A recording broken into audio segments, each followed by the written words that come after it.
del equipo 6 y hoy hablaremos de tres variables macroeconómicas importantes, que es pobreza, reserva interna y gasto público. Nuestro equipo está conformado por Castro, Márquez, Rubio, Alejandra, Chandrea, Rachel, Nayanti y Méndez, Góngora y Ben. Comencemos con una pequeña introducción a cargo de nuestra compañera Méndez, Góngora. ¿Alguna vez te has preguntado cómo las decisiones económicas afectan nuestra vida diaria?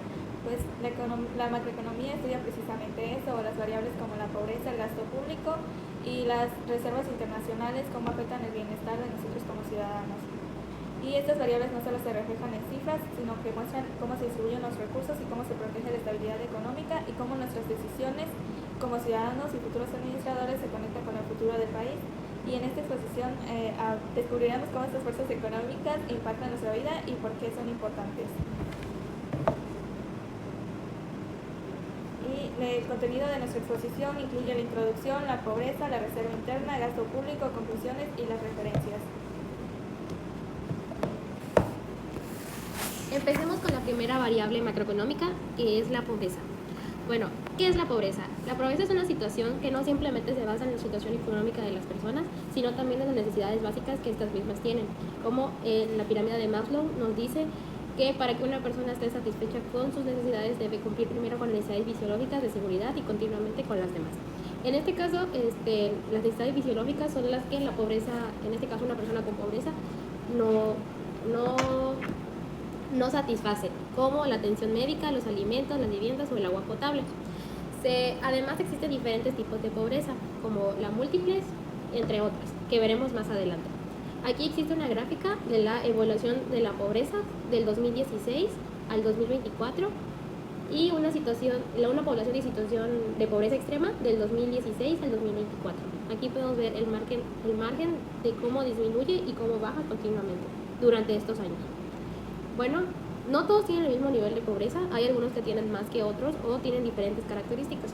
En este caso, la pobreza absoluta es cuando una persona no tiene ni dinero ni las condiciones para vivir. Puede ser ya sea por el dinero o que no tiene una buena alimentación, agua potable, vivienda, salud y educación. Por ejemplo, una persona no puede acceder a una comida diaria o vive en condiciones de insalubridad extrema, es decir, no tiene una casa, no tiene agua ni vivienda. Luego continuamos con la pobreza relativa, que son las personas que tienen el dinero para sobrevivir, pero no tienen acceso a una casa ni una comida, pero pueden acceder al internet, es decir, no tienen un equilibrio en su vida diaria. Sus características son que varían según el contexto social y económico, está relacionada con la exclusión social y la desigualdad y afecta la participación. Y por último, la pobreza multidisciplinar, que considera diversos factores, como la salud, la educación, la vivienda y el servicio básico. Algunas decisiones del IPN son la salud, que es la nutrición y la mortalidad, la educación, años de escolaridad y sistema escolar, y nivel de vida, acceso de agua, electricidad o piso adecuado. Por ejemplo, un niño que vive en una casa con un piso de tierra no va a la escuela y no tiene acceso a vacunas. Estas son unas estadísticas de pobreza en los Estados Unidos mexicanos, que en el 2016 al 2022, que aquí están los diferentes, más que nada, tipos de pobreza, que son pobreza extrema, vulnerables por carencias sociales, vulnerables por ingresos y no pobre y no vulnerable. Aquí tenemos otra estadística del 2018 al 2023, donde México supera la pobreza de 9.5 millones. Aquí tenemos otros indicadores de pobreza multidimensional, donde nos menciona los porcentajes de personas que tienen pobreza o privación social, indicadores de carencia social y bienestar económico del 2016 al 2024. Está en porcentaje, millones de personas y carencia promedio. Aquí está la evaluación de las 6 carencias sociales. En este caso es carencia por salud a la alimentación, carencia por acceso a la seguridad, carencia por acceso a los servicios básicos de vivienda. Del 2016 al 2024, donde podemos ver una disminución considerable en el año anterior a este.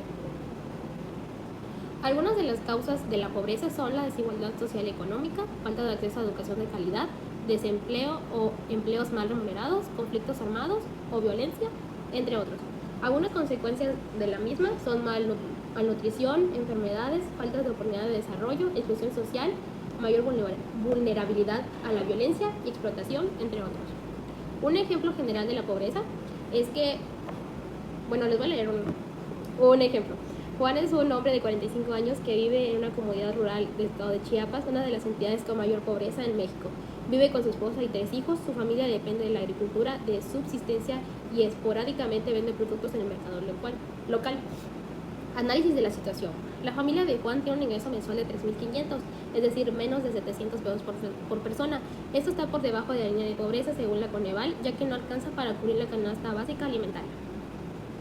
Pobreza multidimensional. Según la Coneval, Juan enfrenta menos de 4 carencias sociales. Educación, solo cursó primaria, sus hijos tienen problemas para asistir a la escuela. Salud, no tiene acceso efectivo a servicios médicos. Seguridad social, trabaja en la informalidad sin prestaciones. Vivienda, vive en condiciones precarias sin servicios básicos. De acuerdo con la Coneval, se considera pobreza multidimensional a quien se tenga un ingreso inferior al umbral y al menos una carencia social significativa. Al menos en 2022, el 36.3% de la población mexicana vivía en situación de pobreza y en Chiapas más del 67% de la población vive en una situación de pobreza y más del 20% en pobreza extrema. Bueno, aquí tenemos cómo se calcula la pobreza o cómo puedes ver tú como persona si vives una situación como esta. Esta fórmula es una fórmula muy básica, que es el número de personas por debajo de la línea de pobreza entre la población total por 100. La línea de pobreza extrema son $2.15 por día, que son aproximadamente como 40 pesos mexicanos. Si una persona gana menos de eso, se considera una pobreza extrema. En este caso queremos ver si una familia de 4 personas vive en pobreza extrema. Es por eso que los datos son que una familia gana 4,000 pesos y el número de integrantes por familia son 4. Entonces, en este caso dividiríamos los 4,000 pesos entre 4 personas, que son 1,000 pesos por persona. Se considera pobreza extrema si estas personas tienen 2,100 pesos al mes, y pobreza moderada si estas tienen 4,200 por persona al mes. Al final tenemos la interpretación de que esta familia tiene 1,000 pesos al mes. Este ingreso está por debajo de la línea extrema, lo que significa que no puede adquirir la canasta básica alimentaria. Este resultado refleja que se encuentra en pobreza extrema por ingresos. Interpretación. Si el ingreso mensual per cápita de una persona está por debajo de la línea de pobreza alimentaria, se clasifica como pobreza extrema. Si está entre la alimentación alimentaria y la pobreza total, se considera una pobreza moderada. Ahora pasaremos con la segunda variable macroeconómica a cargo de mi compañera Méndez Noguera. Las reservas internas, que son, de acuerdo con el Fondo Monetario Internacional FMI 2013, define las reservas internacionales como los activos externos a disposición inmediata y bajo el control de las autoridades monetarias para satisfacer necesidades de financiamiento de la balanza de pagos, para intervenir en los mercados cambiarios a fin de influir sobre el tipo de cambio y para otros fines conexos como el mantenimiento de la confianza en la moneda y la economía y servir como base para el endeudamiento externo. Lo que quiere decir es que las reservas son divisas con las que cuenta el Banco Central de México y que sirven para mantener la estabilidad del país, de la economía del país frente a crisis. Y sirven para pagar deudas externas, incumplir compromisos internacionales, es decir, cuando el país tiene que traer importaciones externas en el extranjero, puede pagar con las divisas y para proteger la economía nacional en tiempos de crisis o incertidumbre financiera. ¿De qué están compuestas? Las divisas se componen de depósitos en moneda extranjeras como el dólar y el euro, también de oro y también de derechos especiales de giro. También incluyen los derechos que México tiene en el Fondo Monetario Internacional y las divisas obtenidas de financiamientos para regulación cambiaria. ¿Por qué son importantes las reservas? Porque permiten a México enfrentar crisis sin recurrir a préstamos externos costosos. Es decir, si México tiene una buena reserva, no necesita hacer préstamos al extranjero para poder pagar. También permite mantener la confianza de inversionistas nacionales e internacionales. Y los inversionistas saben que México cuenta con una buena reserva, les da la confianza de poder venir a invertir a México. Estabilizar el tipo de cambio y evitar volatilidades excesivas en el mercado cambiario. Es cuando el dólar está sobre el peso. Como México cuenta con divisas, pues puede mantener estabilizar este tipo de cambio. Ahora, ¿quién tiene acceso a las reservas internacionales? En México el control de las reservas internacionales lo tiene el Banco Central de México, o sea, Banxico, y Banxico es el Banco Central del país y por mandato constitucional es autónomo. Una de sus principales funciones es administrar las reservas internacionales. Y la ley del Banco de México establece el marco legal para el manejo de estas reservas, que quiere decir que no pertenecen al gobierno federal ni al público en general, sino que son un activo del propio Banco Central. Y tenemos una gráfica que muestra un análisis simple de las reservas internacionales de México entre los años 2020 y 2025. Estos datos fueron tomados de Banxico y reflejan el crecimiento constante de estos activos, lo que indica mayor solidez económica y capacidad para enfrentar las crisis económicas del país. Y en esta gráfica podemos ver que en el 2020 las reservas internacionales alcanzaron 195 mil millones de dólares. Después, en el 2022 llegaron a 199 mil y en el 2023 subieron a 202 mil millones y hasta el 29 de agosto en 2025 alcanzaron un nivel de 244 mil 399 millones, lo que significa que México actualmente cuenta con una buena reserva para hacer frente a cualquier crisis que se pueda suscitar. Y tenemos un ejemplo que fue en 1994 a 1995. Ese es un ejemplo donde se hizo uso de estas divisas, que fue conocido como el error de diciembre, y en ese entonces el país se enfrentó a una fuerte devaluación y el gobierno utilizó estas reservas para poder estabilizar el peso y pagar compromisos internacionales. De igual forma, durante la pandemia del COVID-19, cuando varios países tuvieron que aumentar su deuda para enfrentar gastos externos en hospitales, vacunas y apoyos económicos, México no se endeudó como otros países, pero sí utilizó recursos de esas reservas para poder mantener programas sociales y cubrir parte del presupuesto. Y actualmente, como mencioné antes, hasta el 29 de agosto de este año, las reservas internacionales cuentan con 244.399 millones de dólares, de acuerdo con el Banco Central de México. Y esto se incrementó debido a la venta de dólares por parte de Pemex al Banco de México. Y gracias por la evaluación de activos internacionales que sumaron a 224 millones de dólares. Ahora continuamos con mi compañera Alejandra, que va a exponer gasto público. A continuación yo les voy a explicar el concepto del gasto público. El gasto público es básicamente todo lo que gasta el gobierno para obtener bienes y servicios. Su meta es cubrir necesidades de toda la sociedad, como lo es la salud, la educación, la seguridad e infraestructura.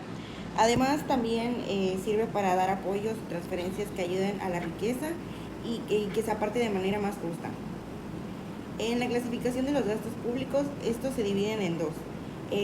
Los corrientes, que son pagos del día a día como sueldos de funcionarios, compras de bienes y servicios.